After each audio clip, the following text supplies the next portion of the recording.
అది పాపం. ఆయన కథ ఆయన జైలు, ఆయన అక్కడ జైలు, మన డిప్యూటీ సీఎం ఆయన జైలు, 1.5 year ఆయన పోయాడు, 6 నెలలు ఈడు ఆయన పోయాడు. పేరు. అంత ఆ దెబ్బతో పదవే పోయింది, పార్టీ పోయింది అక్కడ. మొత్తం పార్టీ కొట్టుకుపోయింది కదా, పార్టీ డిసపేర్ అయిపోయింది. అంత దెబ్బ కొట్టింది ఈమె లిక్కర్ క్వీన్ అని అందుకే అన్నారా. Liquor queen. సో ఈమె ఇప్పుడు చేసే యాక్టివిటీని ఎట్లా నమ్ముతారు చెప్పండి జనం.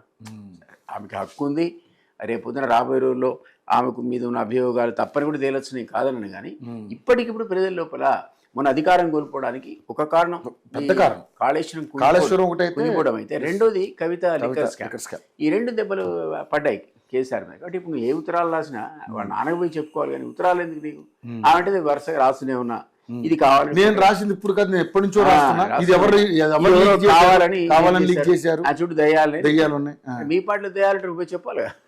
అది ఆయన చుట్టూ దయ్యాలు అంటే ఎవరుంటారు సార్ ఆయన చుట్టూ? ఆయన చుట్టూ ఎవరు రానిస్తాడు అసలు? ఆయన ఉంటే నాకు తెలిసి హరీష్ రావు ఉండాలి, సంతోష్ రావు ఉండాలి, లేదా కేటీఆర్ ఉండాలి, లేదంటే వేముడు ప్రసాద్ రెడ్డి ఉండాలి. ఈ నలుగురు నుంచి అంటుందా మరి? అంటే అనుమానం ఈ రకంగానే వస్తుంది. అది చెప్పే దయాలు ఎవరు ఆమె చెప్పాలి. కేటీఆర్ ఏమో అక్కడ లేవు దయాలు, ఇంకో దగ్గరనే అని అడిగారు.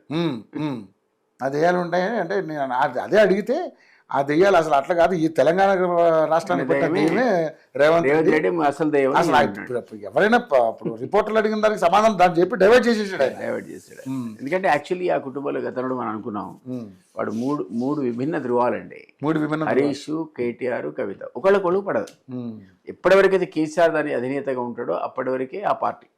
ఒకసారి జరిగింది అనుకోండి, ఈ 3 ముక్కలు అయిపోద్ది ఆ పార్టీ. అయితే గ్యారెంటీ రాసి పెట్టుకోండి, పార్టీ 3 ముక్కలు ఆడే అయిపోద్ది. కానీ నిజంగానే కేసీఆర్ ఉన్నంత కాలం అయితే లోటే ఉండదు. కానీ నాకు తెలిసి ఆయన కింద పనిచేస్తారు, సంతోష్తో సహా ఆయన దగ్గర పనిచేస్తారు. వీళ్ళ వేరే వాళ్ళ నాయకత్వాన్ని వీళ్ళైతే ఒప్పుకోరు ముగ్గురు. మరి ఏంటి సార్, కవిత బయటకు వచ్చి పార్టీ పెడుతుంది, రకరకాల ఊహాగానాలు, ఇప్పుడు ఆమెకు షోకాజ్ నోటీస్ ఇప్పుడున్నటువంటి ఈ షోలో కేసీఆర్ గారు చాలా మనస్తాపం చెందారని రకరకాల వార్తలు వస్తున్నాయి. ఎంతైనా కూడా కూతురు కదండి. మాస్టర్ మైండ్స్ కామర్స్ చదవాలనుకునే 10th ఇంటర్ విద్యార్థుల తొలి ఎంపిక. పోతుంది, మాట్లాడుకుంటుంది, దానికి స్వాంతన వాక్యాలు ఆయన ఈమె పలుకుతాడు, క్లోజ్ అయిందని నా ఉద్దేశం. కానీ బయట వాళ్ళైతే ఆలోచించవచ్చు. కానీ ఈమె పార్టీ పెడితే ఇప్పటికిప్పుడు అసలు బీఆర్ఎస్కే కింద మీద కొట్టుకుంటుంది. బీఆర్ఎస్ గతంలో ఉన్న ప్రాబ్లం లేదు. సో ఇప్పుడు నువ్వు కొత్తగా పెట్టి అందులో అసలే సోషల్ జస్టిస్ కాన్సెప్ట్ ఎమర్జ్ అయింది, ఐక్యతతో వచ్చారు. ఇప్పుడు వీళ్ళకు ఉన్నటువంటి ఏదైతే వచ్చిన ఫీడ్బ్యాక్, ఏది వ్యతిరేకత ఏదైతే ఉందో కాంగ్రెస్ గవర్నమెంట్కి, యాక్చువల్గా అయితే బీఆర్ఎస్కి టర్న్ అవ్వాలి. సో బీఆర్ఎస్ టర్న్ కావట్లేదు. బీజేపీ కన్నా పోవాలి, బీఆర్ఎస్ కన్నా పోవట్లేదు. మధ్యలో కొత్త వ్యాక్యూమ్ వచ్చింది. ఈ వ్యాక్యూమ్ లో ఇంకో ఫ్రంట్, 4th ఫ్రంట్ ఏదో ఎమర్జీ అయ్యే అవకాశాలు కనపడుతుంది. అందులో మెయిన్ బలంగా బీసీ బీసీ వాళ్ళు బీసీ అనేది గతంలో ఇంత యూనిటీ వాళ్ళ దగ్గర లేదు, ఇంత ప్రబలంగా ఎప్పుడు కూడా వాయిస్ వాళ్ళు వినిపించాలి. అది ఇప్పుడు ముందుకు వచ్చేవరకల్లా ఈవెన్ కవిత పెట్టిన పార్టీ కూడా తీసి నడవదు అంటున్నా, అన్లెస్ ఆమె అడ్వైజర్ ఉంటా. కవిత పార్టీ పెట్టినంత మాత్రాన్ని, ఎందుకంటే ఎంతో మంది పార్టీలు పెట్టి, మహామహులు పార్టీ పెట్టి, నరేంద్ర, విజయశాంతి, దేవేంద్ర గౌడ్ అన్ని పార్టీలు వచ్చేపోయాయి. ఈవెన్ చిరంజీవి లాంటి పోయాడు కదా. సో అంతా ఈ పొలిటికల్ పార్టీ పెట్టడం అంత సులభం కాదు. మీరు ఎస్టాబ్లిష్ అయ్యి లోకల్ బాడీ కాంటెస్ట్ చేస్తే ఆ సింబల్ ప్రజల మైండ్లోకి పోతుంది. దానికి మీకు కనీసం ప్రిపరేషన్ 2 years ఉండాలి. 2 ఏళ్ల ముందు రిజిస్టర్ చేయాలి, ఆ సింబల్ పంపాలి. కాబట్టి అంత కొత్తగా వచ్చే పార్టీలకు ఒక పొలిటికల్గా ఇంపార్టెన్స్ వస్తుందని నేను అనుకోను.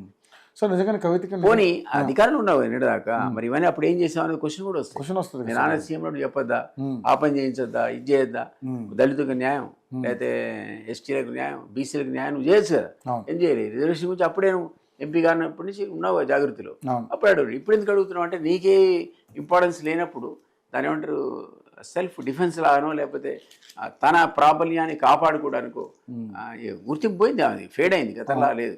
సో ఆ ఫేడ్ అయిన సందర్భంలో తిరిగి రివైవల్ కోసం ట్రై చేసేటువంటి అటెంప్ట్ అయ్యే లెటర్ తప్ప, ఫ్రస్ట్రేషన్లో రాసిందే తప్ప నిజానికి అంత దాంట్లో పసలేదు.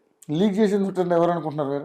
ఎవరైనా చేసి ఆమె అంటుంది నేను చుట్టుపక్కల దయాలు దీని వదిలే, సంతోష్ కావచ్చు, కేటీఆర్ కావచ్చు, హరీష్ కావచ్చు, మనకు తెలియదు.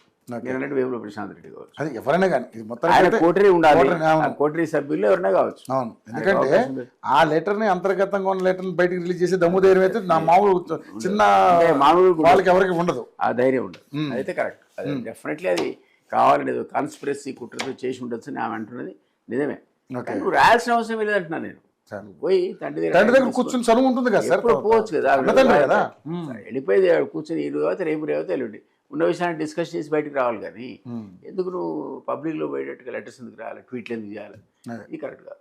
మాస్టర్ మైండ్స్ కామర్స్ చదవాలనుకునే 10th ఇంటర్ విద్యార్థుల తొలి ఎంపిక